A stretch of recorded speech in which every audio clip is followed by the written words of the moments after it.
Good morning, evening, afternoon, or whenever you might be watching this. My name is Professor Ferrero, and welcome back to U.S. History 1877 to the present. Today, we are going to be picking up with the New Deal, the New Deal policy and politics. So, last lecture, we talked about the Great Depression. We talked about all of the economic factors leading into the Great Depression, and then we also talked about the Dust Bowl and how those huge ecological issues really made the Great Depression a whole lot worse. So, with that, today we're going to be looking at the government's response to the Great Depression and how they ultimately decided to try and solve it. So, New Deal, policy and politics. This lecture is going to be broken up into two parts. 6.3 is going to cover the political aspects of it, as well as the policies, kind of the governmental stuff. And then the second part of it is going to cover the more cultural stuff. And I'm going to post that in lecture 6.4. It's a lot to cover today. So let's go ahead and dive straight in. So, in order to understand the New Deal, it's really going to start first with Herbert Hoover getting kicked out of office. So, Hoover, we talked about it last class, he's very slow to respond to the Great Depression. Because of that, he crashes in popularity. He's not going to win re-election. Instead, Franklin Delano Roosevelt, or FDR. If you hear me say FDR, know that is Franklin Delano Roosevelt. He's the fifth cousin of Teddy Roosevelt. He himself is going to run as a Democrat.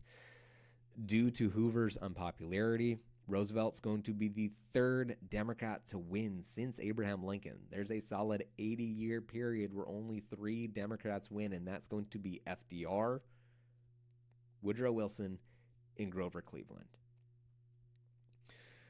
Roosevelt is going to grow up as the textbook privileged political kid. Roosevelt, you can think of that as the Bushes or the Obamas or the Clintons today. These are big political names for their time, or even the Kennedys for today, for that matter. They're a huge, huge political family, and with that comes a lot of privileges. Ironically enough, though, and because of his charisma and in large part because of how good of a speaker he is, even though he's one of the most privileged presidents we've ever had, he becomes an icon for the struggles of the ordinary man. FDR is also going to be the first and so far only president we've had in a wheelchair due to polio. Ultimately, while he's running for office in 1932, the U.S. public isn't going to know, though. He predominantly does radio interviews, and when he does do larger speeches, he at this point is at least still able to stand. But people don't know that he's wheelchair bound until after he wins the election. And once he wins the election of 1932, the U.S. federal government, in particular the legislative branch of the U.S. government, is going to give FDR massive, massive political power. They basically tell him, you do whatever you want, and we will sign off on it. We just want to get out of the Great Depression. The legislative body is willing to do whatever they want, and this is really going to be it's going to be the second step in the movement towards a larger federal government. I would argue the first step really happened with the Progressive era, especially under Woodrow Wilson, but it's going to be Woodrow Wilson, FDR, and Lyndon Baines Johnson, LBJ, that are really going to grow the size of the federal government in the 1900s. And I think FDR has the most justifiable reason, really, out of the three of them. So, FDR, Franklin Delano Roosevelt. FDR is arguably the most important president we've had in U.S. history. If Mount Rushmore were started maybe 30 years later, it would probably be FDR up on it, not Teddy Roosevelt. It wouldn't be his cousin. He's going to revolutionize the relationship between the government, the people, and the economy. He's not just going to be the president over the Great Depression, however, he's also going to be president over most of World War II. FDR aims to have a very positive relationship with the American public, and he does a great job at that. He's going to be the first president to really leverage the First Lady. Nowadays, you think of the American president, with some exceptions, and you know their wife. Their wife, in and of themselves, is a political figure. You think of the Clintons. It's Bill and Hillary Clinton. You think of the Obamas. It's Barack and Michelle Obama. It's not just the president, it's the president and his wife. He's going to use his wife, Eleanor Roosevelt, to speak at public events. A little bit of a fun fact about Eleanor Roosevelt: he's actually distantly related to her. I believe that they are sixth cousins. Eleanor Roosevelt was the daughter of Teddy Roosevelt's brother. Eleanor Roosevelt's for the most part, going to be raised by Teddy Roosevelt as well. So Eleanor, she's really going to be the first lady who becomes a massive, integral part of her husband's administration. Again, she's a political figure in her own right. He's going to send her to go out and do speeches, advocate on behalf of the New Deal to the American people. Roosevelt's also going to push forward a lot of fireside chats. You can think of these as the podcasts of the 1930s. These are radio programs where FDR is going to come on and talk to the nation about the problems facing it. And this is going to make him extremely popular with the American public. And he keeps the language nice and simple and easy to understand. He breaks down these massive, massive political topics in a way that the average American can understand. It's easy to understand language. He really becomes the voice of the American people because of this. So, FDR is going to push forward what he calls a New Deal. It's a play off of what his cousin Teddy does. Teddy Roosevelt advocates for a square deal. He's going to advocate for a New Deal. He views this as the middle ground of the radical ideologies of Europe: fascism and socialism. He's also going to be one of the presidents, again, along with Wilson and LBJ, to really grow up the size of the bureaucratic state in the United States. He's going to heavily, heavily, heavily rely on the expertise of the experts, of others. The New Deal in and of itself, it's not one law. When people say the New Deal, don't think that they're saying this is one law that was passed. It's actually a series of laws that are going to be passed.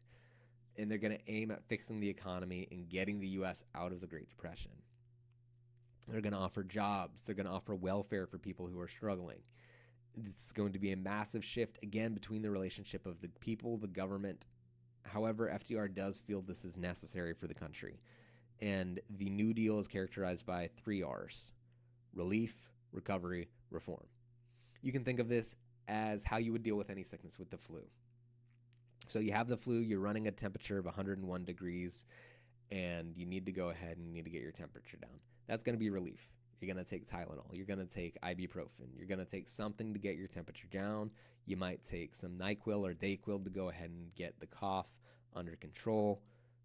That's going to be a relief. It doesn't get rid of the sickness, but it helps you deal with the symptoms. Relief for the New Deal is going to be getting money out to people who need it. Doesn't fix the problem of no jobs, but it does relieve some of the symptoms. Next is going to be recovery. This is going to be job creation. Recovery is getting over the flu, making sure that you get up to tip-top shape, you're healthy. Recovery for the New Deal is going to be job creation and jump-starting the economy. Let's make the economy grow and successful again. And the final one is going to be reform. Reform is implemented to make sure that nothing like the Great Depression can ever happen again. If we ever have an economic crash, anything like the Great Depression, at least in terms of size, it's probably not going to be for the same reasons that we had the Great Depression. Reforms are the roadblocks put in place to make sure that this never happens again. Reform in terms of our flu analogy would be you get the flu shot next year to make sure it doesn't happen again. So these are the 3 R's, very, very important to know, especially for my high school watchers. You really need to know these 3 R's: relief, recovery, reform. So let's talk about the policies. The NRA is going to be one of them. This is not the National Rifle Association that you might know today. It's a different NRA. So first thing FDR is going to try and address, he's going to try and address the banking crisis. Much of his first year is he's going to try and make sure everybody feels comfortable using the banks again. He's going to declare a public holiday, halting all banking activity to solve anything, a bank holiday. They're also going to pass a variety of laws to push forward transparency, such as the Emergency Banking Act, the Glass-Steagall Act, and the Federal Deposit Insurance Corporation, also known as the FDIC. If you log into your bank account right now, I can almost guarantee you, if you scroll down to the bottom of the page, if you're on a web page or if you're on your phone, it will say your bank is FDIC insured. At the time, I believe they insured around $2,500, or maybe it was $25,000.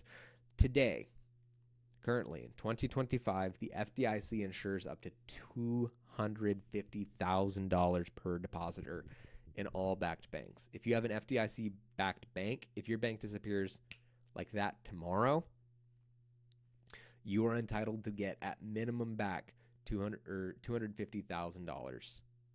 If I have $50 in the bank and my bank goes under, I get all $50 back. If I have $100,000 in the bank and my bank goes under, I'm going to get all $100,000 of those back, as long as it's FDIC insured. If I have $250,000 in the bank and my bank goes under, I am promised to get all of it back. Now, anything over that, you're not promised to get back. If I have $1 million in the bank and my bank goes under, then I'm only promised $250,000 back. I might get the rest of it back, but I'm only guaranteed that $250,000. This is why a lot of millionaires in the United States, they don't have $1 million cash on hand. They don't have $1 million cash in the bank. Even billionaires, most of their assets are wrapped up in stocks. Speaking of stocks, you also have the creation of the Security Exchange Commission. This is going to pass to regulate the stock market and market manipulation. Basically, they make sure that companies are reporting honestly about their earnings and reporting honestly about their stock value. They're not over-evaluating themselves or anything like that. And finally, the last one on this page we're going to talk about is the National Recovery Administration. The NRA is going to be a think tank, kind of a group that is going to be tasked with helping guide America through the Great Depression. They're going to kind of go hand in hand with FERA. FERA is going to be dealing more with state-by-state issues. So the big thing he's really going to try and fix in the first year are the banking issues. So we have more policies continued here. Over here, you see an advertisement for the CCC. The government's going to create, again, FERA. They're also going to create the Civilian Conservation Corps. This is going to be a basically manual labor type government project group that is going to offer jobs predominantly to young men, and it's going to be a manual labor job. These guys are going to they're going to be working in national parks. They're going to be helping build things.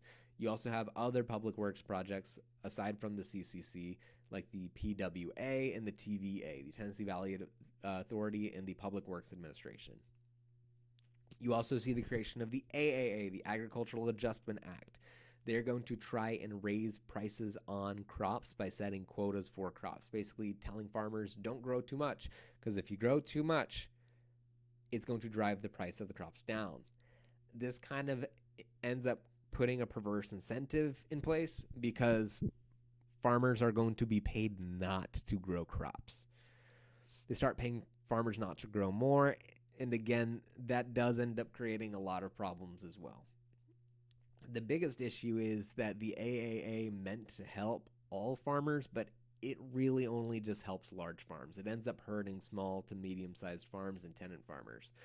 And you also see housing as well. Roosevelt's going to take action to help make sure home ownership is protected in the United States. You know, the American dream. You own your own house. Hopefully that dream isn't dead. Here you see the TVA. They're building dams all over the Tennessee Valley Authority. One of my favorite jokes, I always tell this when I give the lecture in person, is what did the fish say when it hit the wall? Damn. Anyway, not swearing. Don't swear. Just kidding. Do what you want. You're an adult. So, next is going to be the court packing scandal. In 1935, the Supreme Court is going to start striking down portions of the New Deal. They're going to strike down the NRA and the AAA, basically saying these parts of it are unconstitutional. Roosevelt's going to look at the Supreme Court and he's going to say, there's a bunch of old dudes on it. They're too conservative. I don't like them. So in 1937, he's smart about this. He's not an idiot. After he wins re-election, he's going to go ahead and he's going to propose allowing one new justice for everyone currently over the age of 70. He says, I get to add one new guy because you can't get rid of a Supreme Court justice. The president can't do that. The legislature can impeach, but the president can't just get rid of Supreme Court justices. He can only put new ones in. So he says for everyone over the age of 70, I get to put a new one in. That would make the Supreme Court go from 9 justices to 15. He basically wanted to tilt the Supreme Court in favor of his policies in his New Deal. Most people in Congress see this for what it is. It is a power grab. Politicians even today still talk about this. I remember a few years ago, the president was talking about how he wanted to put more people on the Supreme Court. I understand it, and this is where I will move a little bit into my personal opinions. One thing that you always have to think about in politics is if I make a hammer to do what I want, to whack people who I do not like, and to push things through that I want to do, that hammer might work very, very well for you. But I promise you, one day that hammer is going to be used by somebody who disagrees with you. So, Roosevelt's going to receive a lot of backlash for this one, and understandably so. And ultimately, he's not going to be able to go through with it. His opponents are going to coin this as the court packing scandal, and many people call it out as a clear unconstitutional grab for power, because FDR was given a lot of leeway by the legislative branch, so a lot of people just view this as him controlling all 3 branches of government. You see here, we have a picture of FDR and a bunch of puppets. Go ahead, take a minute to break it down, pause the video. As you can probably guess, basically it's saying if FDR gets to put his packed court together, the Supreme Court's just going to be his puppets. He's going to be in control of the Supreme Court. And next one as well, government reorganization, Supreme Court revisions, step by step. It's FDR walking towards dictatorship. It's him having these massive, massive political powers and showing that this can very quickly lead to authoritarianism. Both of these cartoons are very clearly against the court packing scandal. So, the first New Deal, it totally fails. It doesn't manage to pull the U.S. out of the Great Depression. So what does the U.S. government do? It does what most governments do whenever there's a massive failure, and it says, let's just try it again. Let's do it again. FDR does it again with a greater focus on economic equality and economic security. This New Deal is going to be launched in 1935. He's going to invest very heavily in the arts with the WPA, the Workers' Progress Administration. I actually really love a lot of the art that the WPA made. You also see the creation of the welfare state in the U.S. through the Social Security Act. The Social Security Act is going to give a pension for those who hit retirement age and gave money to those who are unemployed and disabled. Now, talk briefly about Social Security and how it works. If you work a job here in the United States, I'm sure you look at your pay stub and you'll see some of it's pulled out for Social Security. The way that it often gets described to people is you are putting money aside for your retirement. It's technically not true. What you are currently doing is you are currently paying for people who are on Social Security right now. When I have money taken out of my paycheck and given over to Social Security, I'm not putting money aside for myself. Where the money is going is to people who are currently on Social Security. People like my grandfather, or maybe people like your grandparents or parents are getting the money from Social Security. If they are currently retired, the people who are working right now are paying for their Social Security. That worked relatively well back in the 1930s and 40s because, one, people had a lot of kids, so a lot of people were paying into Social Security, and two, the life expectancy was pretty short. If I'm not mistaken, when Social Security was first passed, you don't get it till you're 65. The life expectancy in the United States was around 61, 62. So the average American wasn't even going to live to see Social Security. There are a lot of issues with Social Security today, and if I'm going to be honest, especially to my young listeners, you're probably not going to see Social Security whenever you retire. I can almost guarantee that. I'm not either. So it's not just a you problem, it's a me problem as well. Anyway, opinions aside, Social Security does need to be reorganized. It needs to be reworked if we want to continue to have it. Ultimately, though, revenue is going to be raised through taxing workers and employers. So all of these programs that we have, it's a simple rule in economics. It's called there's no such thing as a free lunch. If you get something free, someone somewhere is paying for it. Here's some of the beautiful, beautiful artwork that is created by the WPA. I really like it. Very simple, very elegant. They're going to do stuff for a lot of national parks, public things like that. And we have another political cartoon right here. You guys are probably going to be sick of me and all of my political cartoons at this point. Go ahead, pause the video, see if you can break down what it's trying to communicate. So, obviously what it's trying to communicate is that New Deal spending is out of control. It is quite literally a steamroller plowing down the hill, and FDR's asking Hopkins, the head of the legislature at the time, how are the brakes on this thing? What brakes? Basically saying New Deal spending is going downhill. There's no stopping it. And the subtitle down below puts it pretty well. Just in case if they ever wanted to slow down, there's no slowing this thing down. There's no stopping it. So I'm going to end off with labor reform. So there is going to be FDR. He admires his cousin Teddy quite a bit. Is going to see the passage of the Fair Labor Standards Bill. They're going to ban goods produced by children. They're going to set the minimum wage at 40 cents an hour. This is the first time a federal minimum wage is ever implemented. And, you know, we love getting rid of child labor. Or at least I hope we do. I do. Overtime is going to be required for those who make less than 40, for those who work over 40 hours a week. And by 1937, the economy is actually not fixed. It's going to start to stall out again. The economy is once again going to face a very, very sharp downturn, which, you know, not great. The New Deal, it's going to have very far-reaching social implications, and ultimately, it's not successful in what it sets out to do. And that's what we're going to go ahead and we're going to try and explore next lecture. More of these social consequences of the New Deal. Ultimately, it's not going to be the New Deal that is going to bring the U.S. out of the Great Depression, but looking here, we see it's actually going to be World War II. World War II is officially going to kick off in 1939, with Germany's invasion of Poland. That's really when the U.S. starts to get out of the Great Depression officially. So, the New Deal was well-intentioned, really made sure that nothing like it could ever happen again. But ultimately, its main primary goal of trying to get the U.S. out of the Great Depression, it was never successful at. It did help people. It did help the American economy. And that leaves us with the question of, again, to what extent should the government step in and help people? To what extent should the government step in and regulate the economy? I don't have an answer for that. A lot of people have their own opinions on it. I don't think it's my job to tell you what to think about that. But the New Deal tried to do something really great, and it just couldn't quite get it done. Anyway, with all of that being said, if you have any questions about the lecture and you're not in one of my classes, go ahead and post a question down in the comments.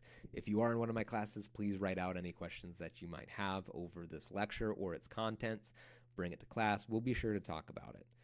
Aside from that, if you'd like to leave a like, I'd appreciate it. If not, totally understand. And as always, have a wonderful rest of your day. God bless, and Ferrero out.